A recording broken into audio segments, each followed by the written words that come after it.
Afinal de contas, o que front-end developers precisam saber? Essa é uma pergunta que me fazem bastante e tem uma resposta curta e simples para isso: HTML, CSS e JavaScript. Mas simples é uma coisa que desenvolvimento front-end já deixou de ser faz muito tempo. Uma ferramenta muito legal para verificar tendências e analisar interesse em determinados temas é o Google Trends. Os números representam o interesse de pesquisa relativo ao ponto mais alto do gráfico, de uma determinada região em um dado período de tempo. Um valor de 100 representa o pico de popularidade de um termo. Um valor de 50 significa que o termo teve metade da popularidade. Uma pontuação de 0 significa que não havia dados suficientes sobre o termo ainda. Não sou nenhum grande entendedor dessa ferramenta, mas pesquisei o interesse no termo front-end nos últimos 10 anos, tanto no mundo inteiro quanto no Brasil, e esse assunto se manteve em alta durante a última década inteira. Fato é que desenvolvimento front-end segue em alta e essa tendência deve continuar assim pelos próximos anos. Cada vez mais empresas buscam esse perfil profissional e cada vez mais pessoas buscam informações para entrar nessa profissão. Eu cheguei a gravar um vídeo sobre 10 coisas que eu faria se estivesse iniciando minha carreira como desenvolvedor, mas naquele vídeo eu fiz um recorte bem superficial dos temas. Então a ideia desse vídeo é me aprofundar mais em coisas que eu considero importantes para seguir uma carreira como desenvolvedor front-end. E lembrando que eu não trago nenhuma verdade absoluta e eu nem tenho conhecimento para isso. Eu vou trazer a visão de alguém que já trabalha mais de uma década com isso, que é meu caso, e também quero lembrar que o mundo de desenvolvimento se move muito rápido. Então a ideia desse vídeo é falar de coisas que fizeram sentido no passado, fazem sentido hoje e é provável que continue fazendo sentido daqui a alguns anos. O básico de desenvolvimento web. Essas são coisas que endereçam o desenvolvimento web em geral, e não só desenvolvimento front-end. E a primeira delas é a configuração de domínio e hospedagem. Isso porque não importa o projeto que você esteja trabalhando, ele vai precisar estar hospedado em algum lugar e ter o domínio configurado. E apesar da gente ter uma série de serviços que automatizem isso atualmente, como Netlify, Heroku ou serviços da AWS, nem sempre a gente vai ter essas opções disponíveis. Então é de extrema importância que a gente saiba fazer essas configurações manualmente e entenda como esse processo funciona. E o próximo item é o terminal. Eu sei que esse recurso pode ser um pouco assustador para quem está começando, mas o terminal segue sendo uma das ferramentas mais utilizadas no nosso dia a dia. Isso porque boa parte das tecnologias que a gente utiliza no desenvolvimento front-end moderno rodam a partir do terminal.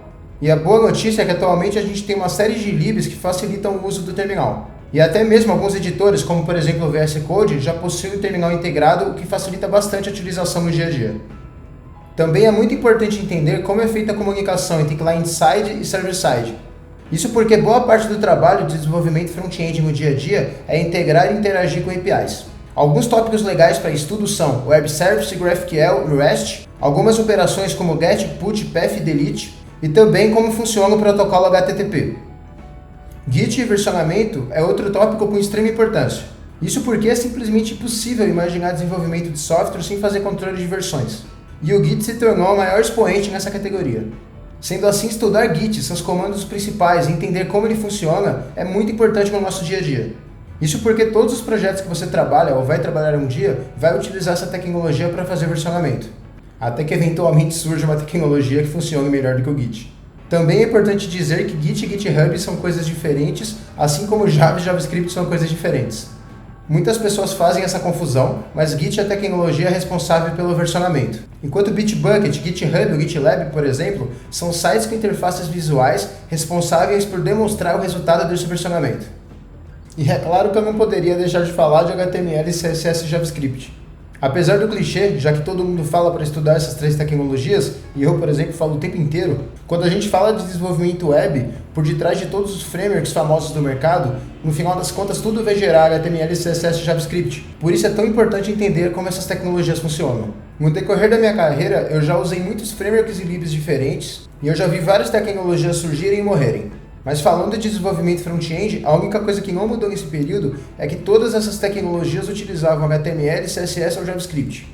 Não importa qual a nova lib de front-end que bombou no mercado, ou quão complexa parece ser aquela tecnologia que está todo mundo comentando. Quanto mais você souber dessa santíssima trindade do front-end, melhor vai ser sua curva de aprendizado e mais fácil vai ser para você aprender as novas tecnologias que estão surgindo.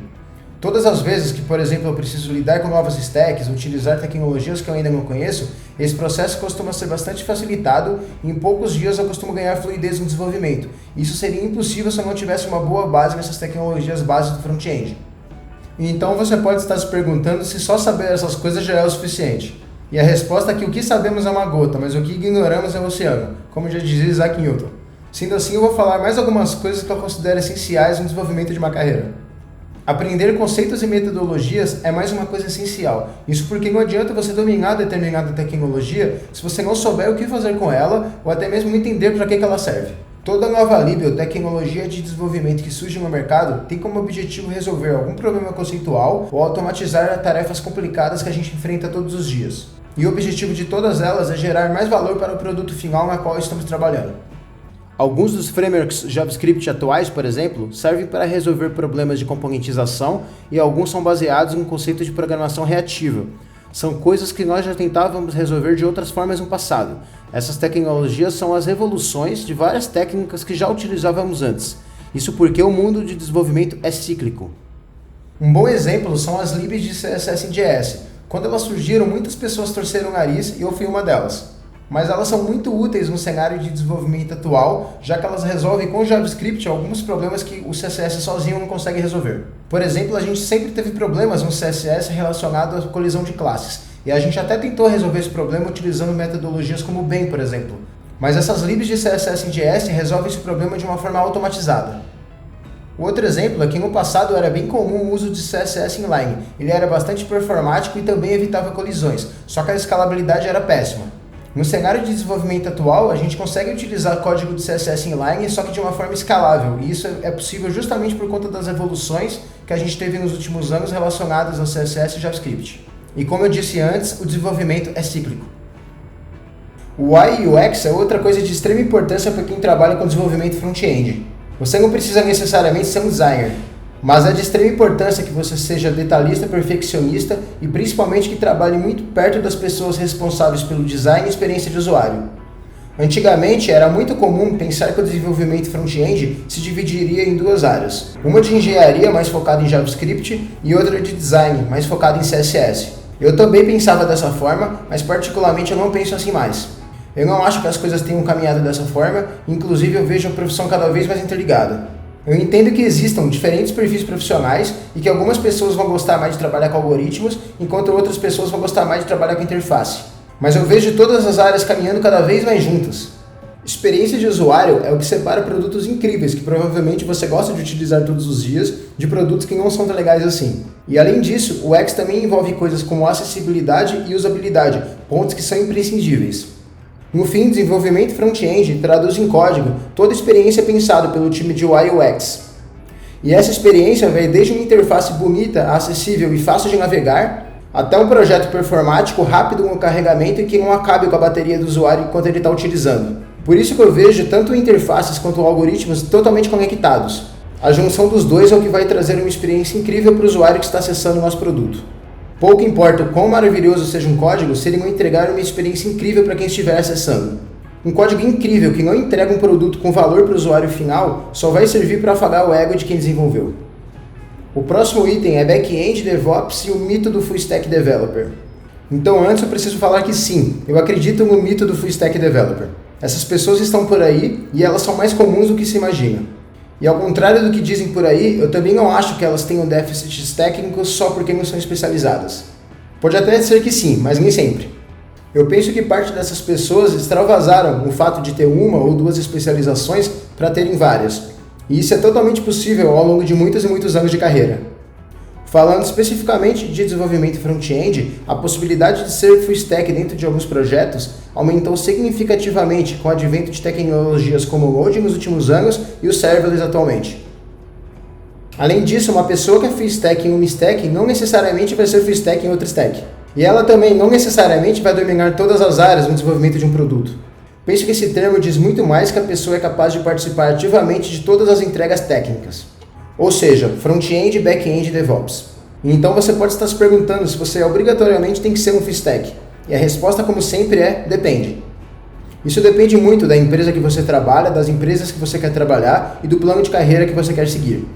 Eu também não me preocuparia muito com isso no início de carreira. Front-end já tem conteúdo suficiente para te manter ocupado ou ocupada durante alguns anos.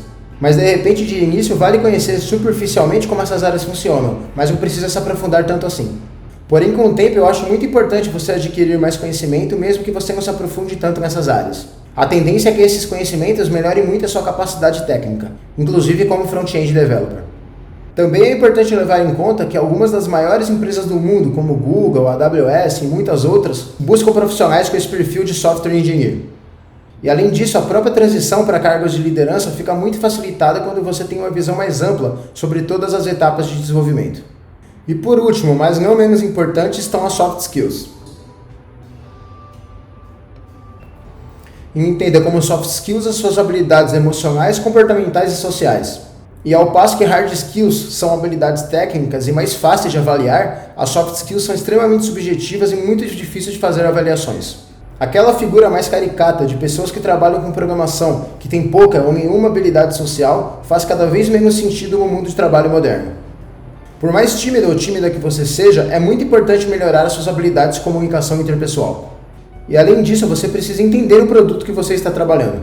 Isso faz muito sentido, porque a visão técnica e raciocínio lógico de pessoas que trabalham com programação podem ajudar demais na concepção de novas ideias para os produtos. Por isso, as suas contribuições são extremamente importantes. Como eu disse antes, a gente não desenvolve código pelo código, a gente desenvolve código para as pessoas usarem. Então, melhorar a sua capacidade de entendimento das necessidades do usuário final melhora significativamente a qualidade do seu desenvolvimento. E a questão emocional também é muito importante. Saber lidar com pressão, priorizar suas atividades e saber receber e dar feedbacks são outros fatores que a gente precisa aprender a melhorar todos os dias. E também precisamos buscar uma vida equilibrada. Pela própria natureza dessa profissão, é muito fácil sermos engolidos pelo código, negligenciando nossa saúde física e mental e também a nossa vida pessoal. Saber equilibrar tudo isso também é uma soft skill muito importante, porque se você não estiver bem consigo mesmo, você não vai conseguir dar o seu melhor. Nesse vídeo eu falei de muitos tópicos e muitos assuntos, mas a dica, caso você esteja começando, é focar em uma coisa de cada vez. Isso porque é compreensível que caso você esteja nos primeiros anos da sua carreira, você não tenha um grande repertório em tudo isso que eu acabei de falar. A tendência é que você vá se aprofundando em cada um desses tópicos conforme a sua carreira evolui. Uma boa dica é buscar diagramas e roadmaps. Eles mostram o caminho das pedras de alguns conceitos e tecnologias que fatalmente você vai ver durante sua carreira. E a vantagem é que eles são frequentemente atualizados conforme novas tecnologias e conceitos vão surgindo. Esse roadmap, por exemplo, é praticamente um passo a passo com as coisas mais importantes para trabalhar com desenvolvimento front-end moderno. Ele é útil não só para pessoas que estão começando a carreira, como para profissionais de todos os níveis. Todas as informações são reunidas e exibidas de uma forma lógica, através de diagramas, sendo possível entender como as coisas se relacionam entre si, se tornando praticamente um radar das tecnologias mais importantes do mercado. Como disse no vídeo sobre a diferença entre entender e aprender, deixar as coisas no nosso radar facilita o planejamento dos estudos e o aprendizado de novas libs, metodologias e linguagens. Por ser um projeto open source, qualquer um pode fazer contribuições, o que ajuda a manter esse roadmap sempre atualizado. E além do roadmap de front-end, de tempos em tempos, é interessante dar uma olhada nos roadmaps de back-end e DevOps. Dessa forma é possível entender como o mercado está caminhando como um todo. Então eu vou deixar na descrição o link de alguns roadmaps. A gente passa cerca de 8 horas por dia trabalhando e muitas outras estudando e melhorando nossas habilidades. Cada aplicação que construímos tem o poder de impactar positivamente a vida de várias pessoas pelo mundo, automatizando algumas tarefas delas, facilitando e democratizando o acesso a conteúdos, ou mesmo levando mais mobilidade e facilitando a vida dessas pessoas. Tudo isso torna-se possível através da tecnologia. Nosso trabalho é desafiador e empolgante. Todos os dias nós somos desafiados com novas tecnologias e novos paradigmas. De tempos em tempos precisamos nos desapegar de conceitos e ideias antigas para construir uma versão profissional e pessoal melhor de nós mesmos. Isso é absolutamente incrível. E se você gostou desse vídeo, deixa seu like, se inscreve no canal e até a próxima.